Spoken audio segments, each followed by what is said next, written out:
ஆண்டவருடைய நாமம் மகிமைப்படுவதாக. அன்பானவர்களே, இன்றைய வார்த்தைக்கு உங்களை அன்புடன் வரவேற்கிறேன். இன்றைய தியானத்துக்காக நீதிமொழிகள் 10வது அதிகாரம் 15வது வசனத்தை வாசிக்க கேட்போம். ஐஸ்வர்யவானுடைய பொருள் அவனுக்கு அரணான பட்டணம், ஏழைகளின் வறுமையோ அவர்களை கலங்க பண்ணும். இந்த வசனத்தில் ஐஸ்வர்யவானையும் ஏழையையும் ஒப்பிட்டு அவர்களுடைய பொருளாதார நிலை அவர்களுக்கு எந்த விதத்தில் உதவியாயிருக்கும் என்பதை சுட்டிக்காட்டப்பட்டிருக்கின்றது.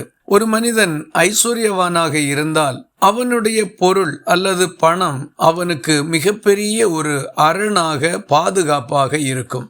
ஆனால் ஒரு ஏழையினிடத்தில் இருக்கக்கூடிய வறுமை அவனை மிகவும் கலங்க பண்ணும் என்றால் அவன் திகைத்து போகின்ற அளவுக்கு என்ன செய்வதென்று தெரியாமல் தவிக்கின்ற ஒரு இடத்திற்கு அவனை கொண்டு போய்விடும்.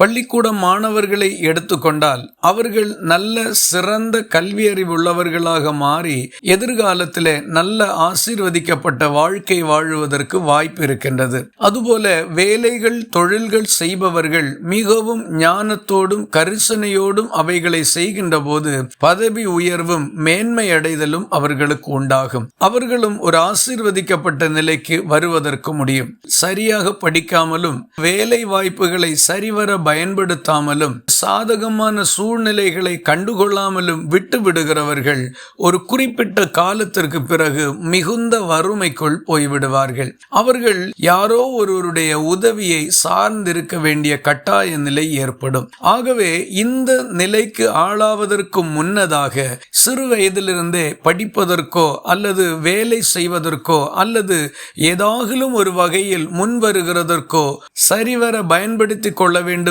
என்பதுதான் இந்த காலை வேளையில் இந்த வசனத்தை கொண்டு கர்த்தர் நமக்கு கொடுக்கின்ற ஆலோசனை.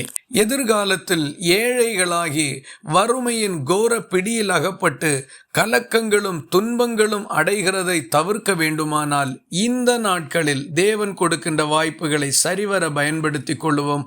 ஆசீர்வாதமாய் இருப்போம். இந்த வார்த்தைகள் இந்த நாள் முழுவதும் உங்களுக்கு ஒரு ஆசீர்வாதமாய் இருப்பதாக. ஜெபிக்கலாமா? எங்களை நேசிக்கிற அன்பு நிறைந்த நல்ல ஆண்டவரை, உம்மை நன்றியோடு துதிக்கிறோம்.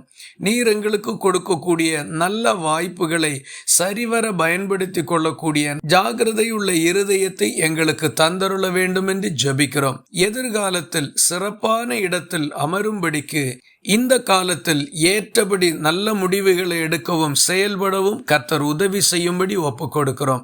ஜெபத்தை கேட்டதற்காக ஸ்தோத்திரம். இயேசு கிறிஸ்து மூலம் வேண்டிக் கொள்கிறோம் எங்கள் அன்புள்ள நல்ல பிதாவே. ஆமேன். கர்த்தர் தாமே உங்களை ஆசீர்வதிப்பாராக.